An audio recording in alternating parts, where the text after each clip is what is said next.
Hello, everybody. This is our last week before spring break, and it's our last week of quarter three. My name is Miss Lewis, and I am your teacher for sixth grade language arts. So I can hear the cheers and I can hear the sighs of relief from the parents echoing from your computer to mine.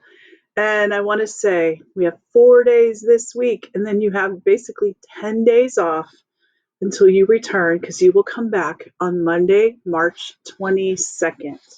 So Friday, March 12th is record day and you do not have school. On Friday, March 12th, teachers will be working, finalizing and posting your grades for quarter three. That being said, I have a couple of important announcements I want to go over with you guys before we get started this week and I go through this week's assignments. First of all, if you're watching this video on Monday, March 8th, I want to let you guys know that today, Monday, March 8th, is the last day that you can turn in any late or missing assignments for this class. Now, you do have until 11:59 p.m. tonight. But that means if you have any assignments that you have not turned in for weeks 1 through 9, and week 9 was last week, and those assignments were due at 11:59 on Sunday, March 7th. If you're watching the video on Monday, March 8th, they're already late because they were due last night at midnight. So any assignments from weeks 1 through 9 that you have not turned in, you have until tonight, Monday, March 8th, by 11:59 to turn them in. Or they will not be counted for quarter three, they will be counted as zeros. When a zero is put in focus, it will be put in as a numerical zero, not a Z. A Z means it's missing and you can make it up. A zero means you cannot make it up and it calculates as a zero in your grade and it will adversely or negatively impact your grade and hurt it. I've messaged many of you multiple times, and I have let you know about the deadline. I've posted it all over the place. I've offered to help you, and I've said, please get your work turned in because Monday is your very last day. So I just want to remind you guys of that again, that you have until tonight at 11:59 to get that work turned in. And the reason for that, in case some of you guys are wondering, is because with over 100 and something students, if I have 50 of them who turn in 100 assignments late, and I have to grade that on top of this week's work, which is mostly all writing and essays, I'll never make it to get it done in time by Friday for record day. So please make sure you get that work turned in Monday. I can grade it Tuesday and Wednesday, get it caught up, in addition to grading this week's assignments, okay, for everyone else who turns it in, okay, when they should. Also, I ask when you submit late work, and some of you guys are doing such a great job with this, that you message me and let me know, especially if you're going back to folders like in weeks 2 or 3 or 4. All right? So let me know. Also, too, you cannot take any extra credit quizzes if you don't take them on the weeks when they're assigned. So I'm not going to go back and open up any extra credit quizzes. But any assignments that are open from the weeks 1 through 9, you are allowed to do those as long as you complete them Monday, March 8th by 11:59. But you will get some late points deducted because it's not fair if you're turning those in late and everyone else did those on time. Also, if you or your parents have any questions about registration for next year, please feel free to reach out to me. Email, you can message me on Schoology, or you can call me or text me. And I would be more than happy to answer any questions about where I think you should be placed for next year. Some of you already have, but I wanted you to feel free. If you have any questions at all, that registration information was pushed out through science, and Mrs. Pizzullo has been answering questions about that. So contact her, but if you're not sure about language arts, I would be more than happy to talk to you or your parents about that. Also, I want you to keep an eye on the due dates this week because they are different. They are not our usual Sunday night at 11:59 due to the fact that this week is a short week and that we're also at the end of the quarter. So our due dates are different for actually all of our assignments. So keep an eye on those due dates. If you don't get your work turned in on the days that these assignments are due, they will be zeros, okay, for quarter three. And like I said, when those zeros are factored into your grade, you could see a major drop in the grade that you may not be expecting. So please pay attention, okay, to due dates. We continue this week with our focus on writing. We're going to wrap up that tropical rainforest informative essay, all right, with doing a couple more pieces to it. But we're going to start with a quiz, a reading quiz. And we're going to kind of do it out of order a little bit based on order of like importance and due dates. Please make sure too you take a look at the video script, because the video script this week that I'm going through is very detailed with dates, okay, and messages. So, and okay, due dates, messages, all kinds of stuff that I'm covering right now. It's actually rather long and lengthy, but if you're somebody who turns this video on and then you get distracted doing things in your room, that's the Mona Jane weekly call out. Let me go ahead and pick that up. Anyway, so if you're somebody who listens to the video and runs around and then you only catch like half of what I say, take a look at the video script because it's written down there word for almost word for word, but all the important details are listed there. The checklist too also contains due dates in your list of assignments. So the first assignment this week is out of order from like what we usually do, but it is the reading quiz, and you have to take that. This is the direction page, and I put in all capital letters so you don't forget it. You have to take the quiz by this Wednesday, no later than 4 p.m. You're going to say, what are you talking about? All right, let me show you.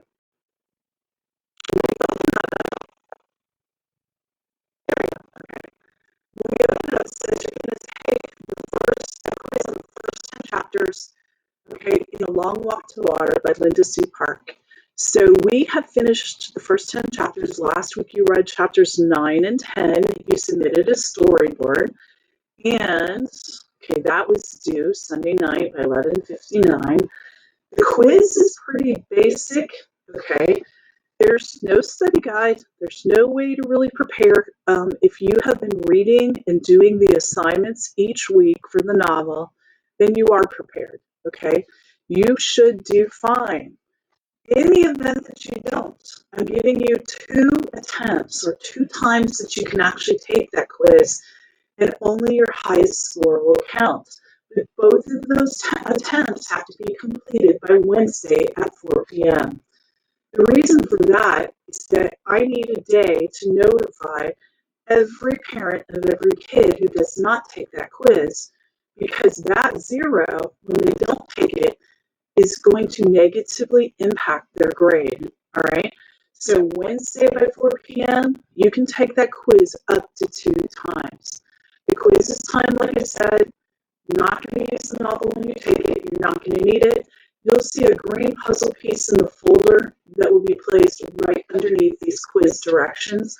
If you want to skim over like the pages again, you can, but don't feel like you have to reread chapters 1 through 10 again, unless you're not exactly sure on some of the characters and the locations. Make sure you know like what country that it takes place in and what language they speak, and make sure you know the names of the main characters. Many of you do. Many of you are doing a fine job on this, but some of you aren't quite sure about like the pronouns, like the who's a he and who's a she. I see a lot of you getting that confused. So you might want to kind of know that.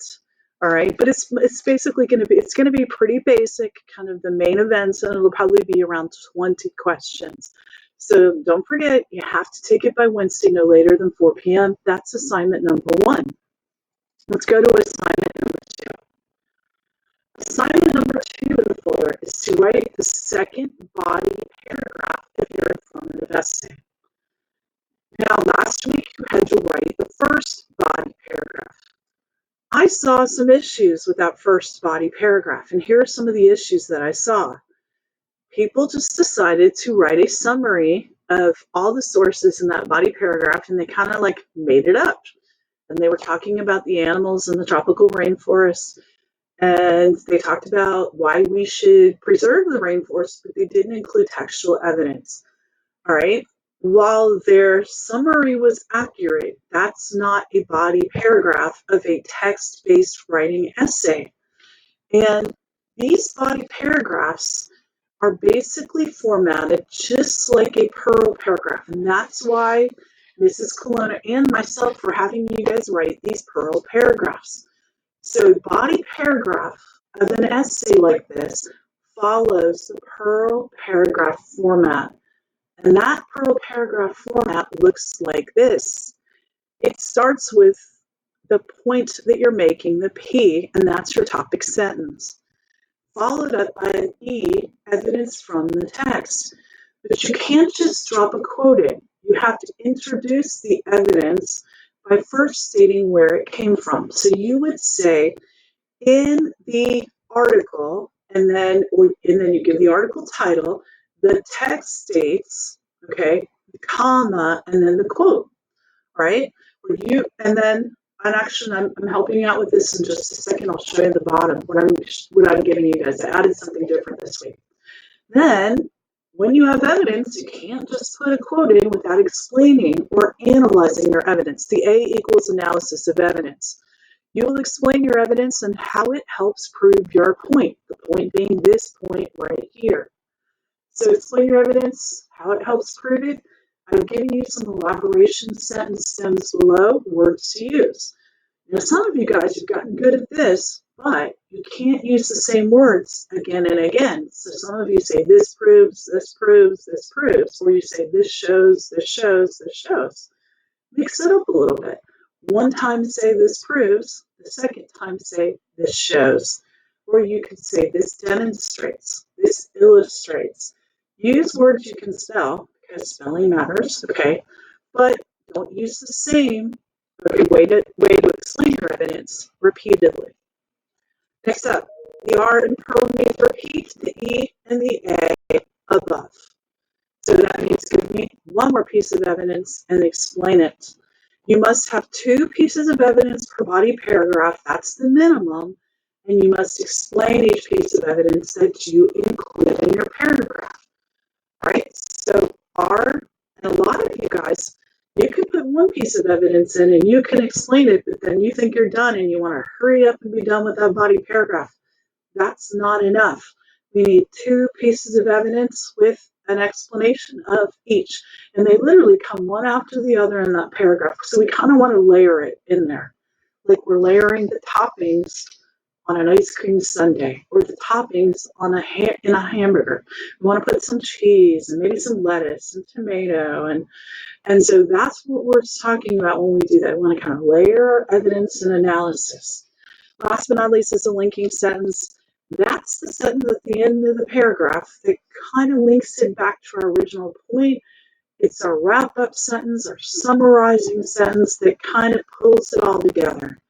Because we don't want to end with just some analysis and then it's abruptly over. All right, we need one more sentence that ties it back to this point right here. All right, so here's what you're going to do. There's your prompt again.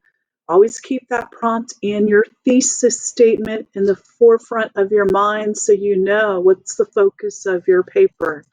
What exactly is your purpose? What are you trying to do? You'll write your second body paragraph for your tropical rainforest essay. This paragraph should be at least 6 sentences long or longer. You need to include a transition followed by a comma at the beginning of your paragraph. What do I mean by transitions? I mean, these are the words that we use at the beginning of body paragraphs in our conclusion. We don't ever have one at the beginning of the intro. And they help kind of order our paragraphs and they help our essay flow smoothly. So at the beginning of our first body, we might have used to begin with. Then at the next body, we may say just simply the word next, or we could say additionally, or we could say we have actually different ones. So let me show you this. So transitions are given you right here. A new list called transitions and keywords reference sheet. And this one looks a little different, actually. Where is it? Right here. Okay, sequence. So we're looking at sequence because this is what we're actually using when we're ordering our paragraphs. So I like next actually for your second body paragraph.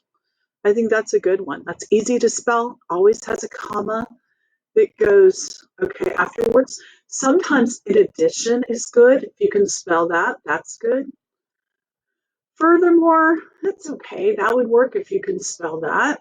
That also works. All right. And I've given you also other words. In addition to is where it works. That would be a really good one. Another important point you could use, that would work. But just simply next, that would be really good to use at your next body paragraph. All right. So let's go back up to our directions. Then I want you to have that transition, proofread for errors, type or write it on the same piece of paper that you had for your first body paragraph so you can see what you had and you can see what you still need to say. And you're not going to use the same point you had for the first body paragraph. This needs to be a different point. So what are the things you were trying to say in your thesis that you were trying to, what are the reasons you were trying to use about preserving the rainforest? You need your sources, they're right here. You have your planning sheets that you did in week 8. Feel free to use those. And then use any of the things that I have given you. Here's the body paragraph, PowerPoint we used last week, evidence and elaboration sentence. Remember I gave you this last week as well. Don't forget to use this. This will help you guys when you're trying to introduce your evidence and then when you're trying to explain your evidence. Use the resources I give you. It's going to make your life a lot easier and it's going to make your essay paragraph sound so much better. All right, next up, that's assignment number 2. By the way, that is worth 12 points. It tells you right here how you're scored. That also is due Wednesday at 4 p.m. Yep, Wednesday, March 10th at 4 p.m.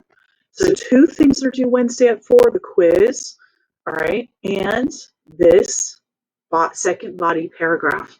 Those 2 things have to be turned in on Wednesday. All right, last but not least, we have the conclusion and the final copy turn in. There's good news and there's bad news about this. So let me go over this with you. The only bad news is it's quite a job because it's like finishing it all up. And the good news is you have until Monday, March 22nd by 11:59, and you're going to say, wait a minute, today is Monday, March 8th if I'm watching this video on Monday. March 22nd, and I actually have to change that date on there. March 22nd is the first day you come back from spring break. I wrote Sunday, March 14th, but Schoology would not allow me to put that date in because you're technically on spring break. And the first day of quarter 4 is March 22nd, on Monday. So I'm going to give you all the way up until midnight of March 22nd. So I'll change that date on your assignment right here. So what you're going to do is we're going to learn in this assignment, this very last one, how to write a conclusion paragraph for an essay. This conclusion paragraph is so important to be able to know how to write. Just like your interjection sets the tone and makes a good first impression, your conclusion paragraph is the last impression that the reader has of your essay and that the grader has of your essay before they put a grade on it. This conclusion paragraph is going to hopefully make your essay feel complete and feel finished and make that reader or grader say, wow, this is great, or this feels finished, this feels complete. The conclusion paragraph scoring falls into the purpose, focus, and organization scoring category on the rubric. All right, so we're going to learn how to write a conclusion paragraph. And I have attached a PowerPoint for that. If you come to our live lesson on Tuesday at 11 a.m., I'm going to teach you all about conclusion paragraphs. So I strongly encourage you to show up for that. And this conclusion paragraph attached to this assignment has a few ways you can do it. I will teach you some different ways also in our live lessons. So I encourage you to show up. You can get extra credit if you attend our live lesson links. The link for the Teams meeting will be posted in updates, which is right here. Okay. So try to come to the live lesson if at all possible. Then you're going to write a conclusion that goes with your essay and makes it feel finished. This conclusion is usually, on the average, 4 to 6 sentences. I wrote 4 to 7 because some people, they like to write, but it's usually 4 to 6 is the average. 4 feels short to me, and 7 might be a bit long, so 4 to 6, depending on the topic and depending on the writer. You should never, ever include text evidence and cite a source in your conclusion. You want to use one of the techniques mentioned in the PowerPoint, and you're never going to repeat something you've said word for word in your essay. So you want to say it, but you want to say it in a different way. You want to reinforce what you said in your thesis, and it should make your essay feel finished and feel complete. That's actually some of the language that is used in the rubric. Then you're going to write this conclusion on a piece of paper, the same paper or the same document if you're typing it as you did your other paragraphs of your essay. Because you want to read it, you want it in sequence, okay, and you want to make sure it follows the same ideas. Your conclusion has a transition at the beginning. A lot of people like to use, don't use in conclusion, by the way. A lot of kids like to use that because that's what they know. That's very basic. There are other ways to do it. Like you could say in the end, everyone can spell that, in the end, comma, or in summary, or to conclude. All of those are better transitions than in conclusion. So in conclusion is very basic, but there are better ways to actually use conclusions, or better transitions actually to use for your conclusion paragraph. Then, once you write that conclusion as your essay, don't hurry up and submit it and say, I'm done, here you go, it's over, and I want to be on my spring break, and I don't want to look at any more work. Nope. I want you to take the time, okay, to go through the rubric and read it. This is the actual FSA rubric that the graders use that I will be using right here when I score your essay. This is a 10-point rubric. It's broken down into 3 categories. Purpose-focused organization worth 4 points. Evidence and elaboration worth 4 points, and then conventions worth 2 points. And you add that together, 4 plus 4 plus 2 equals 10. This is way too much work just to give you 10 points for. So I'm going to take whatever score you get, I'll multiply it times 3. But let's say you receive an 8 out of 10. 8 times 3 is 24 times, so 24 out of 30 would be your score in this category. 24 out of 30 then will be your first grade for quarter 4 in the assessments writing project category. All right, so you do not get resubmissions. You will not get 4 chances to redo it. The score you get is what you get. So I want you to take your time. I want you to revise. I want you to reread, revise, and edit. So you see right here on number 7, I say reread and revise your essay if needed. And trust me, you will need it. I can type all these assignments up for you guys, and I can proofread it 10 times. And like I told my other classes, on the 11th and 12th time, I will still find a mistake. So you need to reread it, and you need to do it yourself, because when it comes time and you're in a situation where, let's say you're in a testing situation, and you have to, let's say you have 15 or 20 minutes left of a 2-hour testing situation, and you have time to go back and reread and revise and edit, you're not going to have a parent sitting right next to you to look over your essay. You're not going to have a teacher who can help you because they can't help you at all. It's going to be you. So what I want you to do is I want you to use this CUPS editing checklist. You can actually, if I open it up, I'm going to show you what that looks like. CUPS editing checklist is one of the checklists that I use with kids, and it's actually an acronym. So CUPS stands for capitalization. Very basic. Do all my sentences begin with a capital? Are all my proper nouns capitalized? Are all article titles capitalized? The U stands for usage. Is the use of verb tense consistent? Do subjects and verbs agree? Are words used according to the rules of standard English? Do my sentences include powerful verbs, specific nouns, colorful adjectives, and adverbs? Please avoid the use of things and stuff. Okay, those are bad words to put in an essay. Find something more specific. If you could substitute a better word for a weaker word, you need to do that. And the editing and revision process is the place to do that.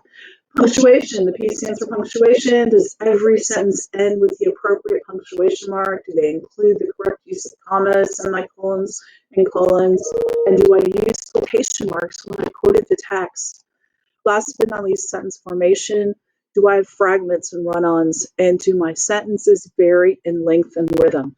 All of your sentences should not be 4 words long or 5 words long. Some should be long, some should be short. Okay, I would focus on these top 3. This would be the last, and then sentence fragments and run-ons.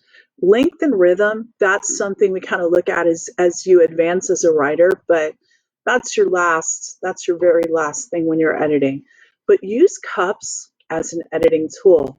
Then, wait, what's this one? And spelling, last but not least, actually, spelling, look for any misspelled words. If you're typing and you're on a Word document, it will actually bring that to your attention. When you're typing on the actual test, when you're in 7th and 8th grade, they disable that feature for you. And you actually have to know how to spell some basic things. So do your best and kind of sound it out. Remember, on conventions, you don't have to be perfect, but you can't have a pattern of errors. So do the very best you can, and if there's some words that you can fix, fix it. The editing and revision process is where you would do that. All right, there's one more editing checklist I put here. There's one that gives you a chance to do like a self-editing checklist, and it's this one right here under it. So take a look at that. Take a look at the rubric.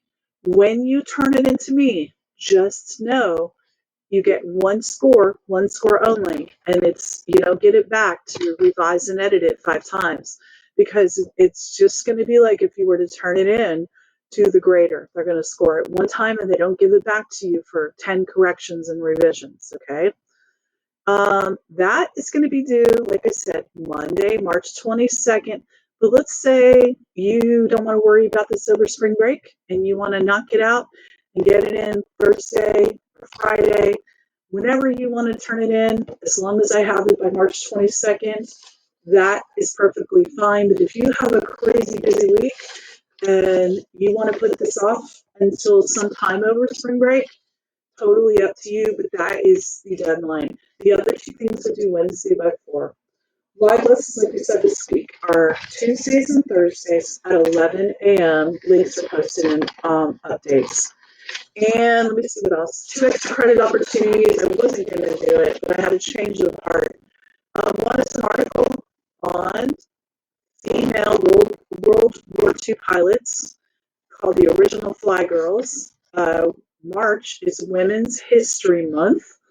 So there's actually a 4-page article about the original Fly Girls and a 4-question quiz. This extra credit quiz, 1 point per question you can earn, counts in the classwork category. You must take this quiz, though, by Thursday, March 11th, 4:15, which is the very last day and last minute of quarter 3. Then the Holocaust Reflection Contest is deadline for the contest per Nova Southeastern is Wednesday, March 10th. So far, I've had 1 student enter that. You can earn a homework pass, good for any missing assignment for quarter 3 or quarter 4 if you enter that. So call, message, email me if you have any questions or concerns. I look forward to seeing you guys at the live lessons if you come to that. If not, I will see you March 22nd in our video. Take care. Have a wonderful spring break with your family. Read a book, rest, relax, And like I said, I'll see you guys either live lessons or in about 12 days from now. Or no, more than that. Anyway, all right. Talk to you guys later. Bye bye.